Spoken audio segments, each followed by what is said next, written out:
મિત્રો, જય માતાજી, જય શ્રી મહાકાલ. હું અરુણ વેલકમ કરું છું તમારું મારી આ ચેનલ એવિયરિયન ડેરીમાં. આજનો વિડીયો લવબર્ડની પૂરેપૂરી જાણકારી ગુજરાતીની અંદર જે યુટ્યુબ ઉપર પહેલી વાર જોવા મળશે, કેમ કે આવો વિડીયો કોઈ દિવસ કોઈએ બનાવ્યો જ નથી જેની પૂરેપૂરી જાણકારી ગુજરાતીમાં મળે. તો બધાથી પહેલાં તો આ આફ્રિકાના પક્ષીઓ છે. આપણે આ એક્ઝોટિક બર્ડની અંદર આવે છે. એક્ઝોટિક એટલે આપણી ઇન્ડિયન ગવર્મેન્ટ એને પરમિશન આપે કે આપણે અહીંયા રાખી શકો તમે, ઓકે. અને બીજી વાત કે આપણે દેશી પોપટને જે છે બધી ઇલીગલ વસ્તુ છે, તો એ ના રાખવા જોઈએ. આ એક્ઝોટિક બર્ડ છે તો એ રાખવા જોઈએ. તો હવે લવબર્ડની વાત કરીએ તો આ મૂળ આફ્રિકાના પક્ષીઓ છે. એની અંદર પણ અલગ અલગ કેટેગરીઝ હોય છે, અલગ અલગ જાતો હોય છે. તો હું તમને નોર્મલ બેઝિક સમજાવું તો પહેલાં તો એક આવે નોન રિંગ, એટલે કે જેની આંખની આગળ રિંગ ના હોય, એ તમને આગળ હું બતાવું છું. ને બીજા આવે ફિશરીમાં કે આપણે માસ્ક મ્યુટેશન. અત્યારે તમે આ ઉપર જો અત્યારે વિડીયોમાં ચાલી રહ્યા છે ને, આ ગ્રીન ને બ્લુ, એ ફિશરી કહેવાય છે, ઓકે. તો હવે આને કેવી રીતે રાખી શકાય, આનું ફાર્મિંગ કેવી રીતે કરી શકાય, એના પર આગળ ચર્ચા કરીશું. તો તમને એ તો ખબર પડી ગઈ કે આ ક્યાંના બર્ડ છે અને આપણે અહીંયા રાખી શકાય છે, ઓકે. અને રાખવા માટે કોઈ ડરવાની જરૂર નથી, ઓકે. તો એના માટે શું શું તકેદારી રાખવી જોઈએ એની આપણે આગળ વાત કરીશું. તો બધાથી પહેલાં હું તમને જણાવી દઉં કે આ ખાય છે શું. તો એના માટેનું લવબર્ડ મિક્સ આવે છે, કંગની કહીએ આપણે. એ તો કંગની મળી રહેશે ને, તો આપણે તમે કોઈ પણ પેટ શોપ પરથી એનું લવબર્ડ મિક્સ કહો એટલે બધું મિક્સ આવે. 10-15 પ્રકારના બીજ આવે છે એ ખાય છે.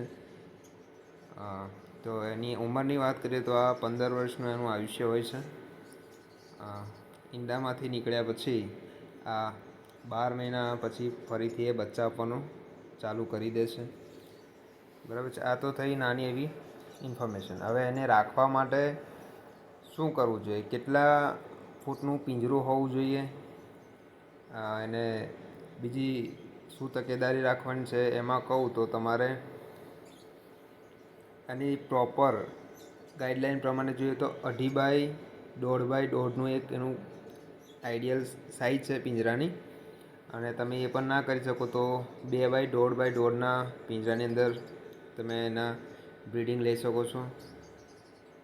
હવે બીજી વાત કરીએ તો કે એની અંદર તમારે સ્ટિક એટલે કે લાકડીઓ કેવી રીતે લગાવવી, તો તમે ઉપર જોઈ શકો છો સામે એમ 2 અલગ અલગ દિશામાં લગાવવાની, એક ઉપર એક નીચે, જેથી કરીને બર્ડ પક્ષી જે છે એમ ઉપર નીચે ઉડી શકે, તો એની કસરત થતી રહે, બરાબર છે. હવે તો પછી આને બીજું કહીએ તો આપણે કે હવે આ ઈંડા બચ્ચા શાની અંદર મૂકશે. તો હવે ઘણા બર્ડને તમે માટકી પણ આપી શકો છો, તમે એને બોક્સ પણ આપી શકો છો. અત્યારે આપણે અહીંયા ચાઇના કેજ મળે છે, જે રીતે મારી ત્યાં લાગેલા છે. હું તમને આગળ આખું પ્રોપર એનો વિડીયો બતાવીશ કે કેવી રીતે બચ્ચા નીકળે છે, કેવી રીતે એને માટલી આપી શકાય છે, ઓકે. માટલીમાં કેવી રીતે બચ્ચા હોય છે, તો કે એ માટલીમાં અને બોક્સમાં બંનેને અંદર ઈંડા બચ્ચા કરે છે.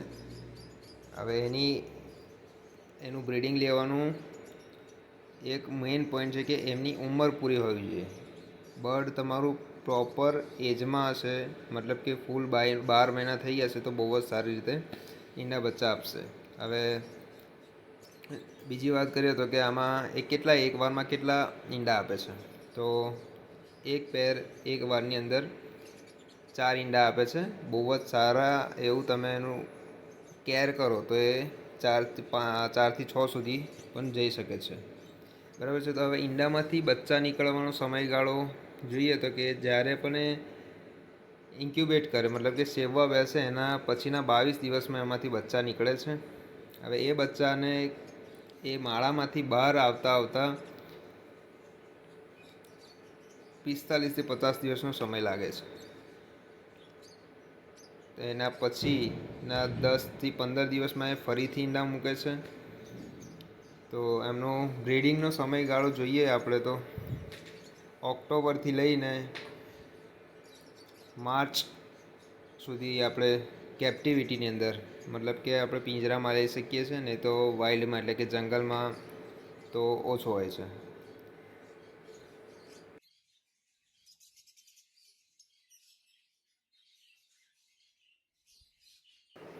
બીજું જોઈએ તો કે આપણે આની અંદર બહુ જ બધા કલર જોવા મળે છે તમને, જે બીજા કોઈ પણ પ્રકારના બર્ડની જાતની અંદર તમને જોવા નહીં મળે. એ ખાલી તમને લવબર્ડ, આફ્રિકન લવબર્ડની અંદર જ જોવા મળશે.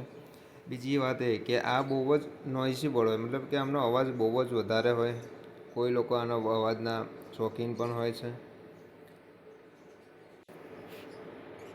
બીજું કે આ બર્ડ કોલોની બર્ડ છે. કોલોની મતલબ કે ઝૂંડમાં રહેવાનું બહુ વધારે પસંદ કરે છે.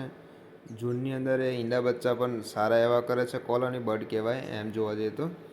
આ બર્ડની સાથે તમે બીજા કોઈ બર્ડ રાખી શકો નહીં, કેમ કે આ બર્ડ બીજા કોઈ પણ પક્ષીને પોતાની સાથે રહેવા દે નહીં. તો એ મતલબ કહેવાનો મતલબ કે લવબર્ડને તમે લવબર્ડ જ એક પિંજરામાં રાખી શકો, બીજા કોઈ પણ બજરી કે બીજું કોકટેલ એવું પક્ષી અંદર રાખી શકો નહીં. તમે ખાલી લવબર્ડના પિંજરામાં લવબર્ડ જ રાખી શકો છો. હવે આપણે વાત કરીએ કે આનું બ્રીડિંગ લેવું હોય તો, કે આનું ફાર્મિંગ કરવું હોય તમારે તો કેવી રીતે કરી શકાય. તો તમારે બધાથી પહેલાં તો કે 5 પેરથી ચાલુ કરવું જોઈએ. એમાં નર નારી કન્ફર્મ હોવા જોઈએ. એના માટે તમારે બર્ડના DNA કરાવીને અલગ અલગ પિંજરાની અંદર નર નારી રાખવા જોઈએ. જો એમની એજ પૂરી હશે કે એમની એજ પૂરી થઈ ગઈ હશે તો એ 1000% ઈંડા બચ્ચા કરશે જ, અને આનાથી સારી એવી અર્નિંગ પણ કરી શકાય એમ છે. બીજું જોઈએ તો કે આની અંદર લવબર્ડ એટલા માટે બધા બહુ જ પસંદ કરે છે કે આની અંદર કલર્સ અલગ અલગ બહુ જ બધા છે, અને આની અંદર રોજ કંઈક ને કંઈક નવી મ્યુટેશન એટલે કે નવી જાત આવે જ છે. એટલે આની અંદર આનો ક્રેઝ આ પબ્લિકમાંથી ખતમ નથી થતો. હવે આનું ફાર્મિંગ આપણા ગુજરાતમાં પણ સારું એવું થઈ રહ્યું છે. તો આની બ્રીડિંગ લેવા માટે આપણે શું કરવું જોઈએ? તો પહેલાં તો એમ કે એની ડાઈટ પર તમારે થોડું ધ્યાન આપવું પડશે. સવારે એને સોફ્ટ ફૂડ, મતલબ કે આપણે ઘઉં છે, ચણા છે, એવું રાત્રે પલાળીને સવારે એને ધોઈને અને થોડી શાકભાજી એડ કરીને એ સવારે આપવાનું. અને બપોર પછી એને એના જે દાણા હોય છે, સીડ મિક્સ આવે, એ તમારે આપવાનું રહેશે.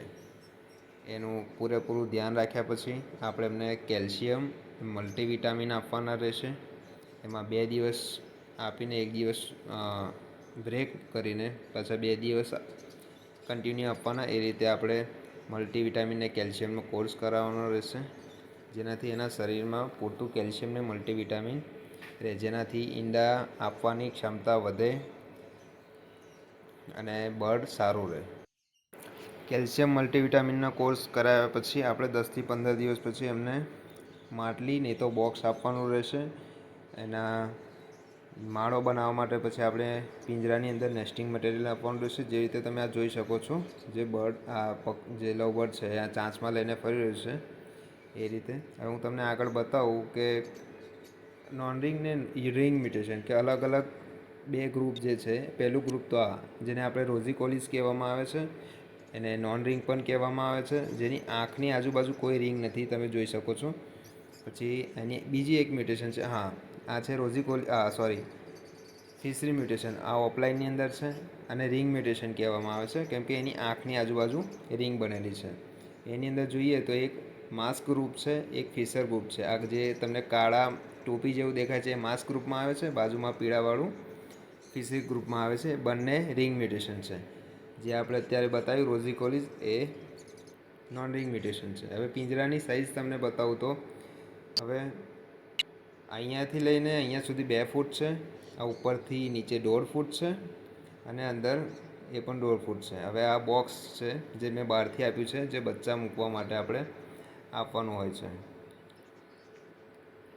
તમે આ રીતે બહારથી લગાવી શકો છો, અને આ રીતે માટકી પણ આપી શકો છો.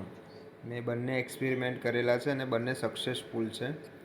એ રીતે મેં જેને જે રીતે પસંદ હતું એ રીતે મેં માટલી જોઈએ જેને માટકી આપી છે, અને જેને બોક્સ પસંદ છે એને બોક્સ આપી છે. બંનેની અંદર બહુ જ સારી રીતે બ્રીડ કરે. જો બોક્સની અંદર આ રીતે ઈંડા બચ્ચા કરે છે. આ અંદર તમને દેખાય છે એનું બચ્ચું છે.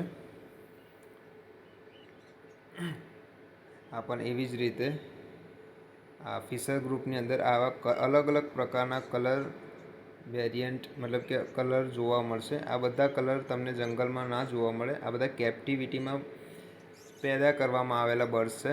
એ તમને જંગલમાં ખાલી ગ્રીન કલર એટલે કે લીલા કલરના જ જોવા મળે.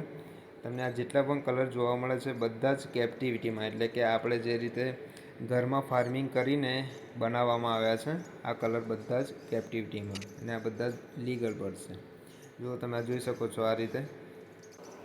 તો આજના આપણા વિડીયોમાં લવબર્ડની A to Z પૂરી જાણકારી મતલબ કે ક્યાંથી છે, એને કેવી રીતે રાખી શકાય, એનું ફાર્મિંગ કેવી રીતે કરી શકાય, એનું આયુષ્ય શું છે, એમાં ઈંડામાંથી બચ્ચા કેવી રીતે કાઢી શકે છે, એને શું શું આપવું જોઈએ, એ પૂરેપૂરી જાણકારી આપણે આપણા વિડીયોમાં આપી છે. જેથી કરીને તમને આનું ફાર્મિંગ કરવું હોય તો તમને કોઈ પણ પ્રકારની તકલીફ ના પડે કે કોઈ બીજો વિડીયો પણ ના જોવો પડે. એવી એકદમ સરળ ને સાદી ભાષામાં આપવામાં આવ્યું છે. તો આવા જ વિડીયો જોવા માટે આપણી ચેનલ લાઈક, શેર અને સબસ્ક્રાઈબ કરો. તમારી બીજી કોઈ બી પ્રશ્ન હોય તો એ તમે કમેન્ટ કરી શકો છો. એનો જવાબ હું કોશિશ કરીશ તમને આપવાની. હવે આની અંદર હજી પણ ઘણી બધી વાતો છે જે તમને આગળ જણાવી શકાય, સમજાવીશ, પણ તમે અત્યારે તમારા માટે જે જરૂરી છે આ બધી જ આખી A to Z માહિતી તમને આ વિડીયોમાં હું આપી ચૂક્યો છું. તો વિડીયો સારો લાગ્યો હોય તો શેર કરો, પોતાના મિત્રોને કહો, અને તમને ક્યાંય પણ ઉપયોગી લાગે યા કંઈ પણ પ્રશ્ન હોય તો તમે કોમેન્ટ કરી શકો છો. એનો જવાબ આપીશું. તો મળીએ આગળના વિડીયોમાં. હર હર મહાદેવ.